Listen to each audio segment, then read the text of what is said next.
Alright, let's talk about Killing Floor 3, and I promise this isn't just another angry takedown or blind hype piece. I went into this stress test incredibly skeptical. Like many other people, I thought the beta was an absolute disaster, and I honestly expected to bounce off this one really severely, but to my surprise, I had an absolute blast. Laugh out loud moments, chaotic co-op gameplay, big clutch moments with groups of 6.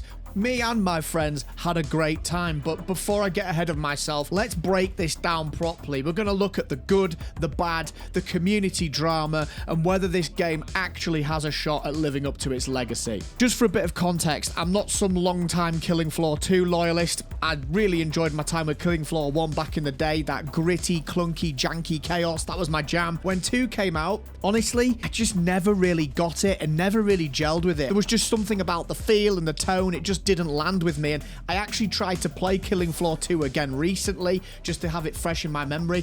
I still don't like it, folks. That's not to say that it's a poor game, because it clearly isn't. There's a lot of people who absolutely love the title, but I just feel it's really important that you understand this is the angle and the perspective that I'm coming at Killing Floor 3 from, because I do think it's actually very important when we look at this game as a whole and the series at large. I clocked about 12 hours total across both stress tests and played the game mostly in a squad of 6 with friends, and I've got to say, the moment-to-moment gameplay for me was incredibly fun. We had those real co-op shooter highs, full team wipes turning into solo clutches, screaming over chat, laughing our way through it, panic when getting singled out by a flesh pound, the kind of messy chaos that makes you queue up for just one more round, like in Left 4 Dead, like in DRG, like in Helldivers. That part, personally, I think that Tripwire have nailed it. It feels like a wave-based co-op game. And another thing that struck me very quickly was when streaming the stress test on Wednesday after we had the NDA issue cleared, it was really clear to see chat were enjoying the game. The chat was rolling, people were feeling the tension and were getting excited. There was a number of people in the chat who were Killing Floor 2 veterans that were also saying, yo, this game looks sick, I'm totally on board. There were also people in the chat who were like, yo, this game looks absolutely terrible, what have they done to my baby? The point is, as a content creator, I like to play games that chat can feel excited about, enthused about, be part of the journey and the story, and Killing Floor 3 appears to be doing that on a surface level, so I'm really excited to be covering this game when it drops on Thursday. We're going to be streaming it a lot, we're going to be making build guides, tips videos, all that good stuff, covering everything Killing Floor 3, so if that sounds like your jam, make sure you drop the channel a sub to keep informed. Now, I know a number of you are going to be asking the question, but is this game going to be worth buying, or does this game feel like a Killing Floor game? That's something that I was getting asked constantly in the stream chat. It's what I've seen being discussed on Reddit. Does it feel like a Killing Floor game? I'd say as far as it being a wave-based horde shooter, yes it does, but then I feel that that is kind of where a lot of the similarities disappear.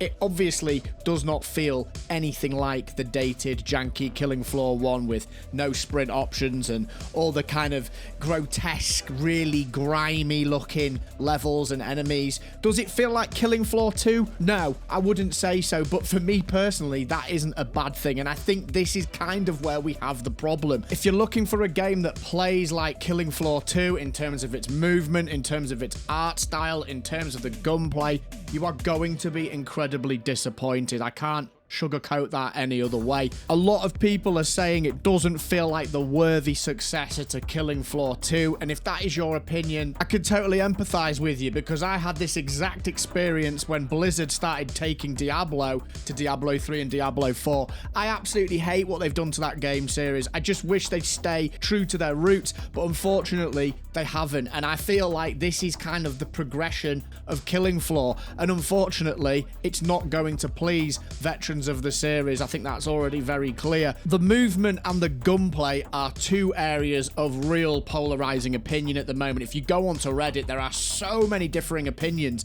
The gunplay feels this, the gunplay feels that. I love this, I hate that. There's a lot of that going on. For me, the movement feels heavy, it feels purposeful, it feels very fun. I really like the sliding mechanic, I really like the weightiness, and I recognize that is definitely not going to be everyone's cup cup of tea. I love playing games like Hunt Showdown. If you've ever played that game, you'll know what I mean by heaviness. The game feels heavy.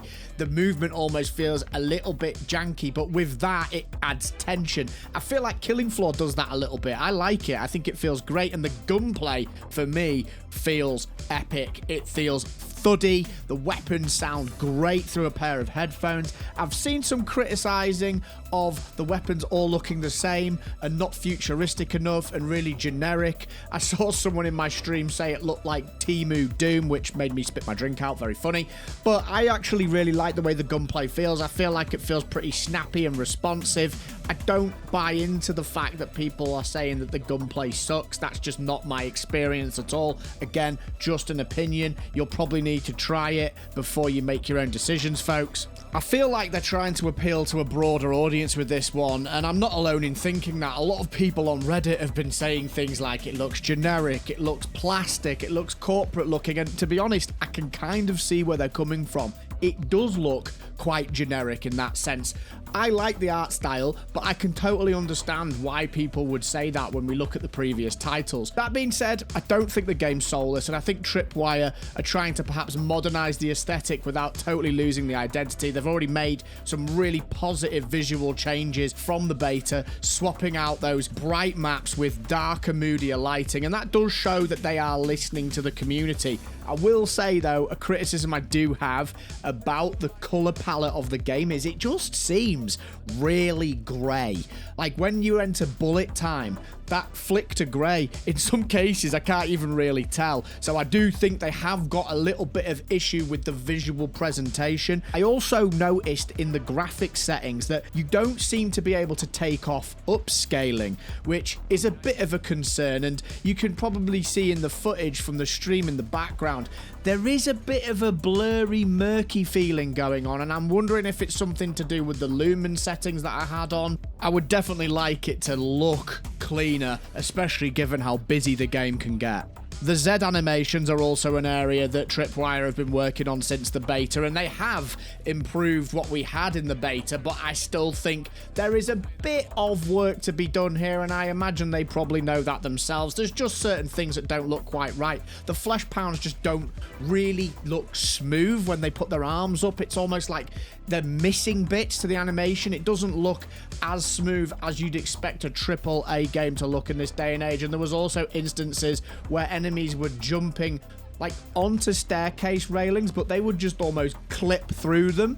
So there are certain instances where there is an element of jank, which I would really like to see them polish. Is it game breaking? No, but it definitely needs looking at. I've been playing it on PC and powering it with a 7900 XTX with 24 gig of RAM and the 7800 X3D, so no slouch at all, a very powerful machine. I have seen numerous complaints about crashes and whatnot, so that does make me a little bit concerned, because at the end of the day, folks, if a game comes out and vast numbers of players can't play it because of their hardware not working well with the game, that is a problem. So I'm really hoping that that gets sorted out, and I'm hoping there is drivers dropping for the game that will smooth out the plethora of crashes that people were complaining about. Both myself and a friend of mine both had one where if the menus for the skill tree opened and you got the level up symbol, your game just completely crashed. It happened to me once, it happened to my friend multiple times, so there's just little annoyances like that as well that really need smoothing out before the game drops. Next, let's talk about gameplay systems, and this is where it starts to get a little bit messy and a little bit contentious.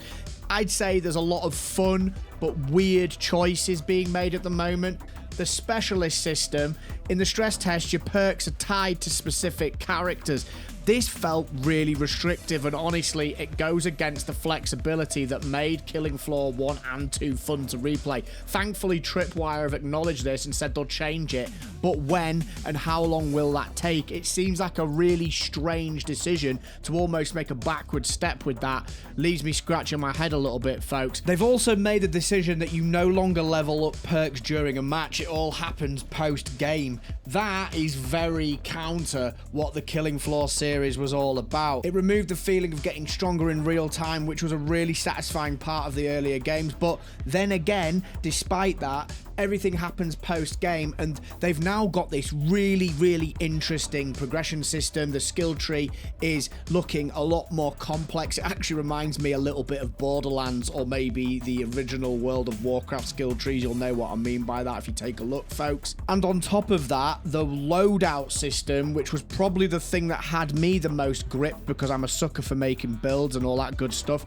You can make weapon builds, you can customize your guns, different types of bullets, attachments, which are fueled by the resources that you gather each round. So it does have a really interesting gameplay loop that is backed up with this progression system, which gives you a reason to keep playing. Me and my friends were really enjoying this, and it gives you a sense of moving forwards, and I would say that this is probably one of the stronger parts of the game for me personally. So where does this leave us? Honestly, I never recommend that people pre-order games, and I'm going to stand by it with this one.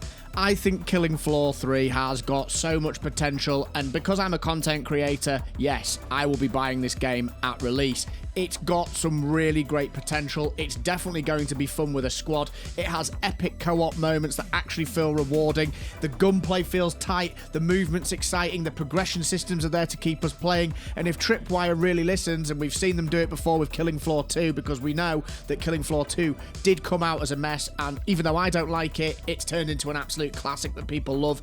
I think that this game could follow in those footsteps, provided Tripwire continue to support it. But if you're a long-time fan who wanted Killing Floor 2.5, I think you are probably going to be very disappointed, unless you are going to be a little bit more open-minded. If you're new to the series though, or just want a co-op shooter with potential, then this one might be worth picking up. Right now, it's held back by some frustrating decisions. It's not that gritty horror shooter that I loved from Killing Floor 1, but I also don't agree with the sentiment that it's a soulless cash grab either. It just needs some time and refinement, and I'd say some better communication moving forward from Tripwire. The NDA thing left a lot of sour taste in people's mouths. Let me know what your experience was like, folks. Were you surprised like I was with the stress test, or are you still just not interested? Check out this next video. It's got you covered. Take care of yourselves. Keep having fun. Come check out a stream on YouTube or Twitch, and I'll see you in the next one.